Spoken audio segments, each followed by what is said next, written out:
معكم عبد العزيز بريغش، ديريكتور جينيرال سوسيتي بريكسيد اللي مختصين في فابريكاسيون ديال لي بلاكيت دو فران ديال اوتوموبيل اي موتوسيكل اي بوالور، وكذلك لي فلتر اوتوموبيل ولي فلتر بوالور في الكارتوش، والفلتر ديال الريح والفلتر ديال الغازوال والفلتر ديال المازوت.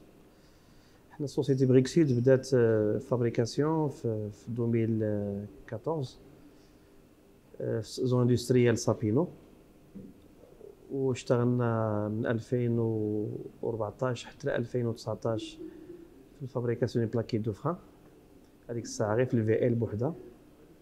و2019 بدينا في المشروع الثاني هو ديال لي فلتر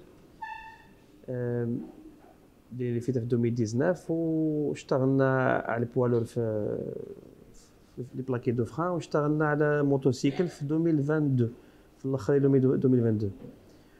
والحمد لله هذا العام هذا استراتيجيه ديال الشركه ديالنا باش تدخل الاسواق الاوروبيه والاسواق الافريقيه. منهم في 2020 هي حصل شركه بريكسيد حصلت على ايزو 9001 مع اينور، و 2022 درنا السيرتيفيكا ديال برودوي اي مارك مع كافيا لي زالمون، لان بعض الدول سيكزيجي باش تكون عندك سيرتيفيكا ديال الاي مارك باش تدخل الاسواق ديالهم بحال اوروب كامل، والدول بحال الميريكان بحال كندا. وكاين بعض الدول الافريقيه، كاينين جوج دول افريقيه توما اكزيجي الاي مارك يكون عندك باش كتدخل الاسواق ديالهم، هما جنوب افريقيا ومصر. كنظن من بعد جائحه كورونا تبدلت العقليه شويه ديال الناس على حسب البرودوي ماروكان، انهم دابا المغرب الحمد لله دابا ولا يعني دوليا في الاوتوموبيل معترفين به دوليا، سيتو بعد النجاح ديال رونو والنجاح ديال بيجو، ولينا يعني كلاكارت اللي معروفه عالميا في الاوتوموبيل. يعني الناس ديال اوروبا والناس ديال الدول المتقدمه كيثيقوا في البرودوي ديالنا، والمغاربه في مؤخرا بعد جائحه زعما حتى هما بدات العقليه عندهم شويه في الكونسوماسيون ديالهم، ولاو كياخذوا كما كيقولوا المغاربه صنع في المغرب. اول حاجه خصنا نشجعوا الصناعه المغربيه، وثاني حاجه يعني وخصنا حنا نكونوا في المستوى ديال برا، ما نكونوش حنايا عندنا شي حاجه ماشي هي هذيك ونقولوا للناس خذوها هي ما خداماش. بالنسبه للدخول العمق الافريقي خص تكون عندك لا كاليتي هي الاولى بعدا، والثاني حاجه يكون عندك البخي يكون مزيان، لان كاينه منافسه سيتو من الدول الاسيويه، سيتو مع الصين ومع كوريا، وحنا لي بخي ديالنا كنشوفوا فيهم يعني ملائمين للسوق الافريقي على حسب اذا كنعرف باش كيبيعوا المنافسين ديالنا في البرودوي ديالنا حنايا، لا في اسيا لا في اوروب. حنا يعني الناس يعني غندخلوا المارشي بقوه كبيره ان شاء الله. المعرض كان ناجح الحمد لله، داز بواحد مستوى كبير بزاف، وكان شرفنا حتى وزير الصناعه في الزياره تماك، وجا عندنا السطون ديالنا ودار اللقاء معنا، والامور دازت الحمد لله مزيان. وحنايا ماشي وهذا العام اللي 2022 شاركنا حتى في المعرض ديال فرانكفورت.